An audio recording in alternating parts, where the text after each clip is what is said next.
Bonsoir à tous. Le Premier ministre Daniel Kablan-Duncan a quitté Abidjan ce mardi pour une visite d'amitié et de travail de 48 heures au Portugal à l'invitation de son homologue Antonio Costa. Le chef du gouvernement ivoirien se rendra ensuite en France. Avant de s'envoler pour le Portugal, le chef du gouvernement ivoirien a participé à une activité ce matin, l'ouverture de la 7e édition du Forum sur la création de la valeur partagée, un forum qui offre l'occasion aux décideurs et acteurs économiques d'échanger autour de problématiques clés des économies africaines. C'est le Premier ministre Daniel Kablan-Duncan qui a procédé à l'ouverture de ce forum. L'ancien secrétaire général de l'ONU Kofi Annan et plusieurs dirigeants d'un important groupe spécialisé dans l'agroalimentaire y ont également participé. Les examens à grand tirage se suivent et se poursuivent après le BEPC qui a démarré hier. Les épreuves écrites de l'enseignement technique et de la formation professionnelle se tiennent depuis ce matin. On enregistre plus de 19 000 candidats qui affrontent les épreuves sur 4 jours. C'est la technique d'expression française qui a ouvert le bal ce matin.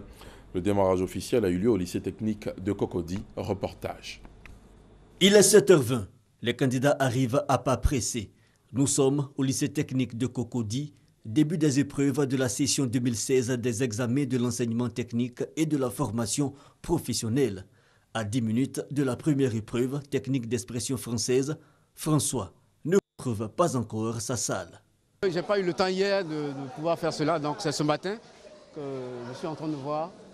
Bon, là, il n'y a pas mon nom, peut-être que c'est l'autre côté, donc je suis en train de chercher ensemble.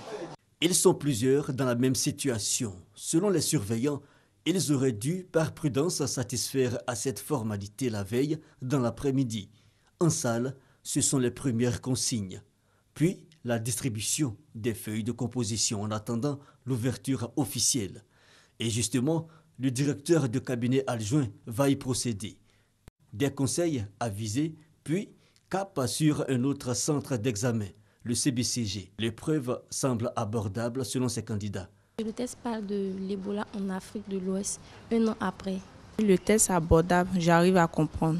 Des candidats décidés et satisfaction pour les autorités. Pas d'incident majeur. Les premières sessions sont bien déroulées, les premières sessions avec les stages, les soutenants de stage, les épreuves d'EPS, etc. Tout ça s'est bien passé. Nous sommes maintenant à l'étape des écrits et tout se passe bien. Le matériel de session a été bien déployé, sécurisé dans les brigades de gendarmerie, dans les commissariats. Je crois que tout est bien en ordre pour que les épreuves se passent dans les bonnes conditions. Notons que 19 023 candidats sont en lice pour cette session 2016. Ils sont repartis dans 47 centres au plan national. 8 filières sont concernées pour les brevets de techniciens et d'études professionnelles, de certificats de qualification et d'aptitude professionnelle. Fin des épreuves écrites le vendredi 24 juin.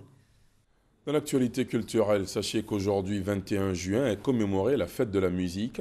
Elle est célébrée partout dans le monde, donc ici en Côte d'Ivoire, dans la capitale économique ivoirienne. La coordination nationale de la fête de la musique a fait le tour de plusieurs centres commerciaux. Une manière de rapprocher la musique du mélomane. Le témoignage de l'une de nos équipes à suivre dans le 20h. À l'étranger, l'ancien vice-président congolais Jean-Pierre Bemba a été condamné aujourd'hui à 18 ans de prison par la Cour pénale internationale pour des crimes de guerre et crimes contre l'humanité. Riche homme d'affaires devenu chef de guerre, le Congolais a été déclaré responsable de la vague de meurtres et de viols commis par sa milice en Centrafrique entre octobre 2002 et mars 2013. Dans ce pays où il s'était rendu pour soutenir le président Félix Patassé face à une tentative de coup d'État menée par le général François Bozizé. Quelques 1500 hommes du mouvement de libération congolais MLC ont tué, pillé et violé. En France, le bras de fer continue autour de la loi travail. Le président François Hollande se montre inflexible, assurant que le projet de loi est une bonne réforme. La quasi-totalité des dépôts pétroliers ont été débloqués par les autorités.